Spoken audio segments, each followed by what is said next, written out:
tutti makers, ben ritrovati nuovamente anche oggi sul mio canale. Oggi andremo a vedere un piccolo progetto realizzato con la CNC Taglioplasma, per cui l'ho voluta subito già mettere all'opera. Io sto preparando un video dove parleremo un po' della macchina, un video generalizzato però, perché non voglio fare il professore, perché non è il mio campo, come tutti voi sapete non è il mio campo, per cui molte cose che io sono riuscito a fare sulla macchina è perché ho studiato, ho visto altri video, ci sono riuscito con tante prove.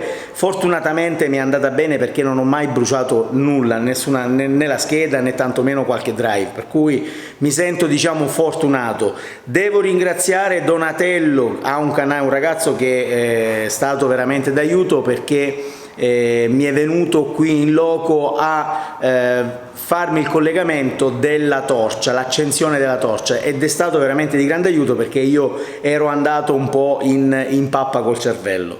Sì, fondamentalmente questa macchina mi ha stressato un po' perché ci ho lavorato veramente tanto, giorno e notte, però alla fine ho la mia soddisfazione. La mia soddisfazione è che la macchina funziona, per cui addirittura vi dico anche di più, sto riuscendo piano piano a fare i miei disegni, sempre giustamente studiando fino a notte fonda.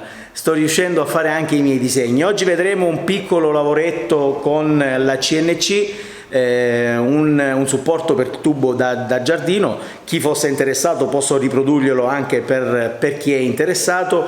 E altra cosa che volevo dire, mi metto a disposizione per chi volesse o chi avesse da fare dei tagli con la CNC Taglioplasma, mi metto a disposizione, per cui posso fare anche questo per voi, insomma, per chi ne ha bisogno.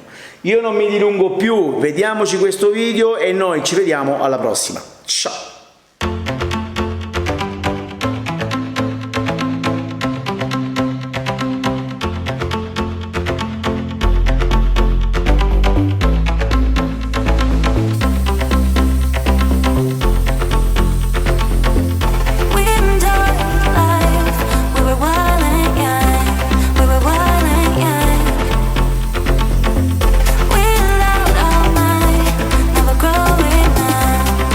Growing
sbagliato, salviamolo, diamo prima 2 punti, mi aiuto con la squadretta per mantenerlo verticale, in modo da darmi già la certezza di essere in quadro.